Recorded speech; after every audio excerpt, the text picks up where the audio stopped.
안녕하세요. 네코코파파입니다. 저는 일본에서 생활하면서 S&P 500을 중심으로 장기 투자를 하고 있습니다. 그래서 처음에는 자산을 늘리려면 결국 투자 수익률이 가장 중요하다고 생각했습니다. 그런데 일본에서 직장 생활을 오래 하면서 생각이 조금 바뀌었습니다. 수익률을 1% 더 높이는 것도 물론 중요하지만 이미 있는 세금 혜택을 제대로 활용하는 것도 생각보다 중요했습니다. 저도 현재 일본에서 니사, 기업형 DC, 후루사토 납세, 그리고 주택록 공제 이 네 가지를 실제로 이용하고 있습니다. 오늘은 어려운 세금 이야기를 길게 하기보다는 제가 일본에서 실제로 사용하는 이 네 가지 제도를 소개하고 한국에는 어떤 비슷한 제도가 있는지도 간단히 비교해 보겠습니다. 과연 S&P 500에만 투자하면 끝일까요? 저는 그게 전부는 아니라고 생각합니다. 첫 번째는 제가 이 채널에서도 여러 번 이야기했던 니사입니다. 일본에서는 일반 계좌에서 주식이나 투자 신탁으로 이익이 발생하면 원칙적으로 약 20%의 세금이 붙습니다. 하지만 니사 계좌에서 발생한 매매 차익이나 배당 등의 운용 수익은 비과세입니다.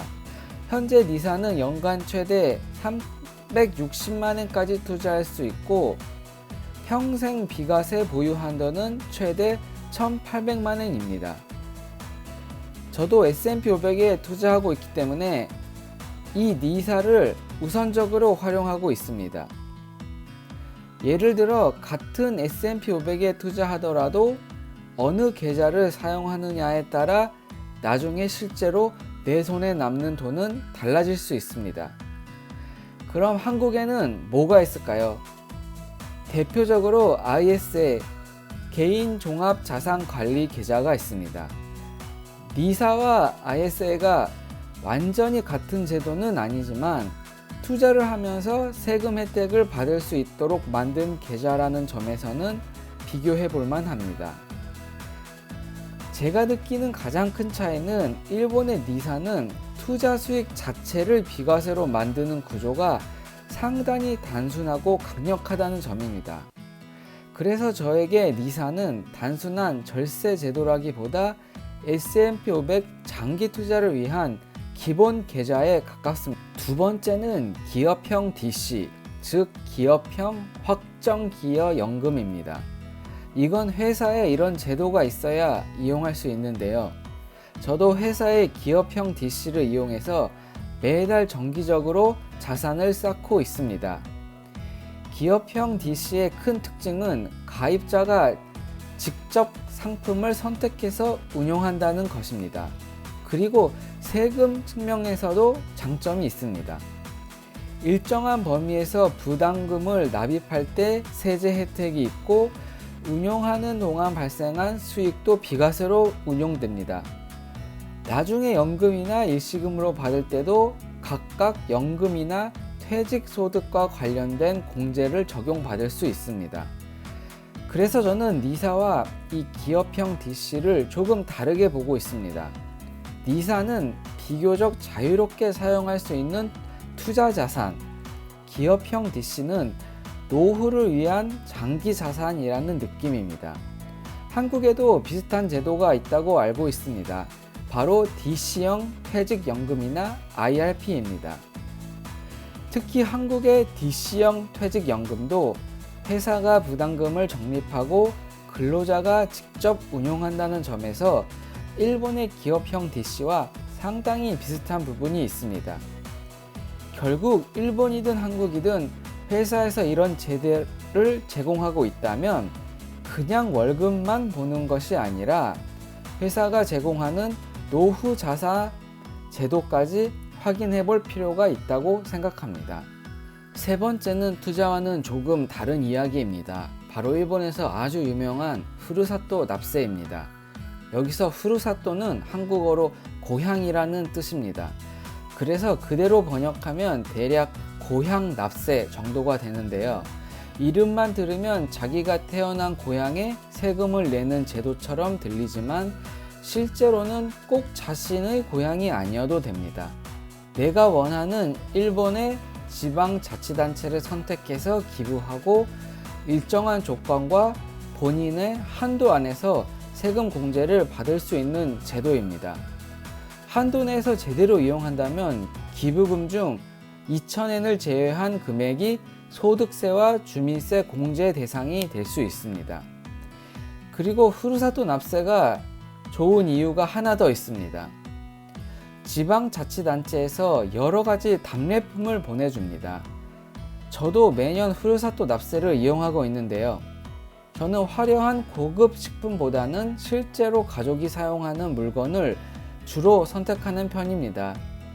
예를 들어 작년에는 쌀도 많이 받았고 집에서 계속 사용하는 휴지 같은 생필품도 받았습니다. 또 오키나와에 기부하고 오키나와의 오리온 맥주를 받은 적도 있습니다. 어차피 집에서 구입한 물건이라면 후루사토 납세의 답례품으로 받는 것도 생활비를 줄이는 하나의 방법이라고 생각합니다. 그래서 저는 이 제도를 단순히 세금을 줄이는 제도라고만 생각하지 않습니다. 세금과 실제 우리 가족의 생활비를 연결해서 활용하는 방법이라고 생각합니다. 그런데 한국에도 상당히 비슷한 제도가 있다고 알았습니다. 바로 고향사랑 기부제입니다. 한국에서도 지방자치단체에 기부하고 세액 공제 혜택과 함께 지역의 답례품을 받을 수 있습니다. 일본의 후루사토 납세와 세부적인 한도나 공제 방식은 다를 것이지만 일본에서 오랫동안 후루사토 납세를 이용해온 제 입장에서는 한국에서도 비슷한 제도가 생겼다는 점이 상당히 흥미로웠습니다. 네 번째는 주택론 공제, 일본의 주택론 감세입니다. 저도 일본에서 주택 대출을 이용해서 집을 구입했고 현재 실제로 이 제도의 혜택을 받고 있습니다. 이 제도는 말로 설명하는 것보다 숫자로 보면 훨씬 이해하기 쉽습니다. 제가 주택을 구입했던 시기의 제도를 아주 단순화해서 예를 들어보겠습니다. 만약 연말에 남아있는 주택 대출 잔액이 3천만엔, 한국 돈으로 이해하기 쉽게 약 3억 원이라고 해보겠습니다. 당시 제가 적용받은 제도에서는 첫 10년 동안 기본적으로 연말 대출 잔액의 1%를 기준으로 세액 공제액을 계산했습니다. 그러면 3천만엔의 1%면 30만엔, 한국 돈으로 아주 단순하게 환산하면 대략 30만원 정도입니다. 즉 조건을 충족하고 충분한 세금을 내고 있다면 그의 세금에서 약 30만엔을 공제받는 효과가 생기는 겁니다. 직장인의 경우에는 연말정산 등을 거치면서 이미 낸 소득세가 돌아오는 형태로 체감할 수도 있기 때문에 처음 경험했을 때는 마치 연말에 캐시백을 받는 것 같은 느낌이 들기도 합니다. 다만 정확히 말하면 은행에서 300만 원을 돌려주는 캐시백은 아닙니다. 내야 할 소득세 등을 줄여주는 세액 공제입니다. 그리고 이것도 아주 중요한 부분인데요. 제가 지금 설명한 1%는 제가 주택을 구입했던 시기의 제도를 기준으로 한 예입니다. 현재 일본에서 새로 주택론 공제를 받을 경우 원칙적으로 연말 대출 잔액의 0.7%를 기준으로 하고 주택의 종류나 에너지 성능, 입주 시기, 가족 조건 등에 따라 대출 한도와 공제 기간도 달라집니다. 따라서 지금 집을 구입하는 분이라면 제가 받는 조건을 그대로 적용하면 안 됩니다. 한국에도 주택담보대출과 관련된 세금 혜택이 있다고 알고 있습니다. 대표적으로 일정 조건을 충족하면 장기주택 저당차 입금의 이자 상환액을 소득공제를 받을 수 있습니다.